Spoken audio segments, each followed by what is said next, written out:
When it comes to determination, I'm going to share with you guys kind of the steps that leads to one becoming determined, right? It doesn't just happen, okay? And I think we can all relate to our parents and especially our mothers being some of the most determined people in our lives, right? So when I talk about Piper Adelman, her determination shows in so many different ways, but really the determination that inspired me is two things. The first piece is the determination she had to create the best community and the best environment for me and my siblings growing up. Here locally in Arroyo Grande, she was a part of our school system. She was a part of our athletics programs. And she really put every effort she could to make sure that me and those around me had the best chance to succeed. And she's a big reason why I'm in the profession I am today. And she's a huge reason why I, am inspired and determined each and every day to be the best version of myself, just like she instilled in me. But I'm most proud of the recent journey she's taken on and the recent determination she showed after having to be a parent to me and my 3 siblings. And that is her fitness journey, y'all, all right? She was never the fit, athletic mom growing up, okay? That wasn't where she put a lot of her energy towards, right? But as she's gotten older, she's taken on new challenges. And one thing as a strength conditioning coach that I'm extremely proud of with her most recent form and recent showing of determination is her fitness journey. So, using my mom as kind of a plot device to talk about how one becomes determined, what this leads into, I want to be able to talk to you guys about this pathway to determination, starting off with the initial aspects. You look at inspiration, okay, y'all? Inspiration is like an idea, a feeling, an emotion, right? So I don't know why my mom wanted to take on this journey. We talk on the phone, we talk at Sunday night dinners, and it's never really been laid out clearly, but maybe it was a conversation she had with a friend, maybe it was a song she heard, maybe it was a movie she watched, a book she read, but something inspired her to want to get after it as far as her physical fitness a little bit more. This led her to her motivation. This is the actionable aspect. This is taking the steps to accomplish your inspired goal. So through her motivation, she went to the Pismo Beach Athletic Club. All right? Anybody here in the Pismo Beach Athletic Club family? Yeah, okay. So she went there. She got a full-time membership, something I never really thought that she would go ahead and do. But through motivation, those things can be fleeting, right? In order to be determined, there has to be a hurdle. There has to be some form of adversity that we push through. This is the make or break for a lot of us. The adversity is pitted against us.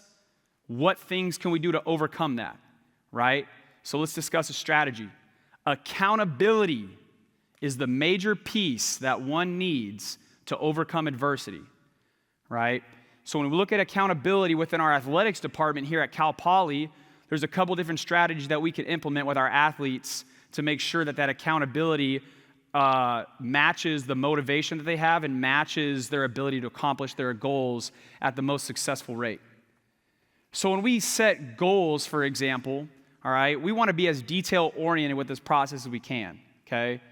So one way to set goals from a sports psychological standpoint is through SMART goals: specific, measurable, attainable, realistic, and time-constrained, all right? When we talk about these different types of goals, okay, listing them out in this specificity, this detail-oriented way, really holds you to the highest form of accountability. When you have process goals leading to your overarching goal, it gives us that pathway to success, and it allows the coaches, myself, the athletes themselves to hold themselves to the highest standard of accountability, which only increases the likelihood of their accomplishment and succeeding that goal. When we look at the why, like Dr. Bradshaw talked about, that's another important way that you can kind of allow yourself to have the greatest likelihood of success to accomplishing the mission that you've set out for yourselves, all right?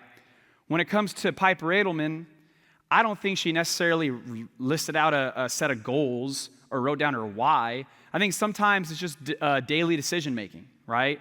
I think a lot of the time when it comes to determination, it's those early mornings that you get up, kind of rub your eyes a little bit, and you go, dang, I don't want to get up today. But if you quit now, it makes it easier to quit every time after that.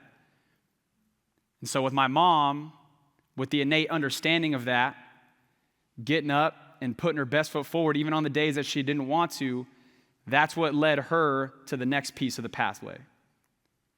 Okay, so when we look at accountability through being motivated, this is what ultimately leads us to determination, right? Now, we're talking about determination and beyond, you guys, okay? I'm going to talk about the other life skills that being determined kind of leads towards, all right? But let's talk about accountability really quick. Accountability usually takes on two forms, community-based and self-based, all right? Now, community-based accountability, okay, with my mom, it's the Pismo Beach Athletic Club family that she has. It's her own personal family that she has, all right? But trust me, you guys, I've tried to convince her to chase physical fitness ever since I was an athlete, and she's told me no plenty of times, right? So a lot of the time when it comes to the community-based aspect, that's not necessarily the most strong. That's not necessarily the most solid, okay? When you talk about self-based accountability, that is the toughest, which leads to the best results, okay? When you talk about the ability to have that internal dialogue, as I've written here, that self-talk, okay? Like we talked about the example of early mornings, right? I got my swim athletes in here. I got my football athletes in here. I might have some other athletes in here, all right? But these are both groups that get up early in the morning and train really hard at an early hour.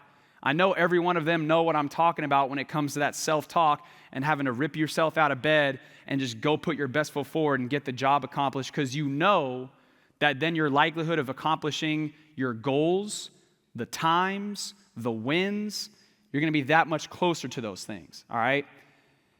It's always you versus you. This is something that I tell my athletes all the time, okay? But if you can't win your internal battles, how can you ever expect to win those battles in the pool, on the field, on the court, on the mat, wherever you compete at? This leads us to the third aspect of the pathway, okay? So if I'm determined, right, I'm motivated, I've held myself to a high standard of accountability, and I've become determined through repetition, this is what discipline looks like, all right? Leading closer to kind of the strongest aspects of these life skills. Discipline is a hard thing to accomplish, though. I personally think discipline is one of the strongest forms of self-love. When you look at discipline, there's the pain of discipline versus the pain of regret, right? This is another thing that I talk to my athletes about a lot, okay? So when we look at the pain of discipline, it's doing the tough things now, understanding that we will have success and a greater likelihood of accomplishing what we're setting out to do later on, right? I suffer through the adversity and the discomfort now so that I can win and succeed later on. Some people choose the pain of regret, though. The pain of regret is doing the easy things now, making your immediate life as comfortable as possible with a much lower likelihood of being able to go out and accomplish your goals. This is a lack of discipline, right? If you have a job that you're set out to do and you're holding yourself accountable to that high standard over and over and over through determination, that pain of discipline will lead you to where you're looking to go and what you're looking to accomplish. So this leads us to the final piece of the pathway, you guys. When I'm disciplined through repetition and over time, this just ultimately creates habits. Habits are seemingly the things that we thought were extremely difficult are now just what we do routinely, okay? So one example that I've shared with my athletes in the past is a quote from Kara Lawson, the head Duke women's basketball coach. It never gets easier. What happens is you become someone that just handles tough stuff better, all right?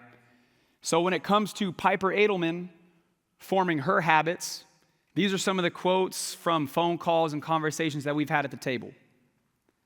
Now it's just something I do, right? This is something that I never thought that she would really chase is a fitness goal. maybe not even a goal necessarily, but just a fitness journey, right? Something I do. Now, she wasn't always willing to go to these classes, right? This is something that she just recently embarked on. This is something that she had a difficult time with at first.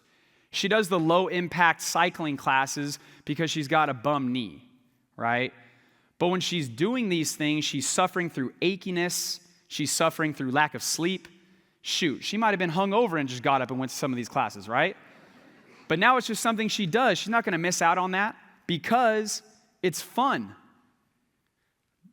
You guys, the things that are hard, when we overcome those things, it's actually a pretty fulfilling and accomplished feeling, right? It's almost addicting in a way. When you're going through life and you're being pitted against adversity time and time again, yeah, it sucks while you're in it. But once you get out of that situation, like once I get off this stage, right, I'm going to be fulfilled. And I'm going to have a great sense of accomplishment. Piper Adelman, my mom, she has the same thing when she leaves that class each day. Going into it, she might be dragging in there, right? She might go, dang it, here we go again. But once she leaves there with her hydro flask or whatever it is she's got, right? She walks out of there and she's drenched in sweat and she goes, woof, I'm so glad I did that today. That was awesome. That was a great time. I had great people around me. I held myself to a high standard of accountability. That's a great feeling when you guys leave those situations, right? So that fulfillment, that accomplishment, okay, I can't stress enough how when you're doing those things over and over and over and building that routine, building those habits, it leads us to the greater likelihood of accomplishing what we're setting out to do. But it also is just a life skill in the sense that you now feel better about yourself. And I think it's what all of us want in this life, is just a feeling of fulfillment, right? So let's go over this all again, just really quick, just to make sure we're all on the same page, all right? I might be talking in circles a little bit. You know, I like to review, I like to debrief, just to make sure that we're all saying the same thing here, okay? So your inspiration, the initial part of the pathway, it's an idea, an emotion, a feeling, right? You don't necessarily know what it is sometimes. Maybe it's from a direct quote that someone said around you or from a podcast you listen to, or it could be something that fired you up in a song or a movie, okay? But this then leads you to be motivated. Through that motivation, you might take action, right? For my mom, it was going to Pismo Beach Athletic Club and signing up for a full-time membership. She's like, I'm in, okay? But that motivation can be wavering. It could be fleeting. But if you hold yourself to a high standard of accountability through the face of adversity, that's ultimately what determination is. That's ultimately the thing that's going to put you over the hump. And then from there, if you can do that over and over again and convince yourself, that's just discipline. That's just you now pitting yourself against the tough things over and over, and then having that wherewithal, that mental fortitude to be able to get the job accomplished. And if you can do that through time and through multiple solid repetitions, it's just who you are now. It's just what you do, all right? And it's a tough path to get there with a lot of roadblocks. But if you can sift through everything and overcome that, all right, that self-doubt that a lot of us are afraid of, like, for example, a TEDx talk, okay? If we can get over those things, right, that feeling of accomplishment, that fulfillment, that can lead you to a great thing in life, which is just your routine and building strong habits. Now, I'm very proud of my mom. As a strength conditioning coach, I've been trying to push her to do a little bit more physical fitness. I mean, really over the last 8 years, 9 years that I've been doing this at a collegiate level, okay?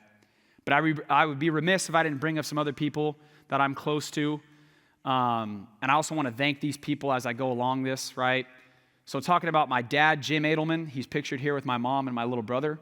Okay, he's someone that has exemplified determination his entire life as well. He would get up early each morning. Okay, he's someone that really attacks his physical fitness, And then he would go to his work. He would put his best foot forward at his job, understanding there's a team there that is counting on him.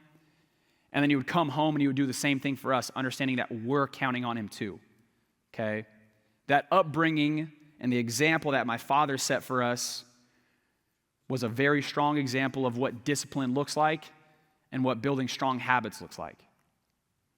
When you look at my 3 siblings, my identical twin brother in the gray jacket here, he's a coach as well. He's now coaching at Boston College with their men's soccer team, okay? And he, as a determined, disciplined individual who has also had the example of strong habit building, is passing those pathways and those life skills onto his athletes on a daily basis, getting and drawing the best out of them as well. And then my most recent pride with my little brother and sister. For any of you guys with little siblings, sometimes you worry about them. Sometimes you go, dang, I don't know. Isaac and Emery, I'm so proud of, because that self-accountability that I was talking about early on, they have epitomized that over the last 5 years. Okay, you guys? And they've learned life skills through their own struggles and adversity within their schooling, which will translate over to how they do in the workplace and the success that they're going to have later in their lives as well. And they're just getting started. I'm so excited to see where they end up. But shout out to Isaac and Emery. They're absolute studs, and they've overcome a lot to get to this point. And then, of course, Dr. Victoria Bradshaw. I've been inspired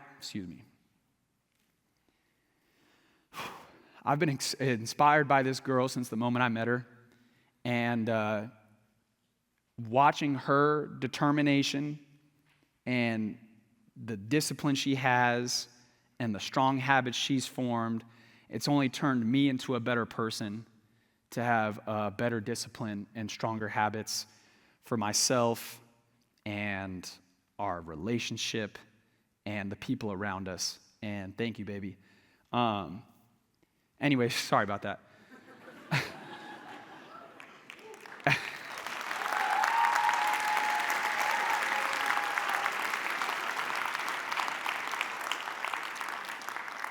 If there's anything that I want you guys to leave here with today, it's this. We are what we repeatedly do. Excellence, then, is not an act, but a habit. Thank you, guys.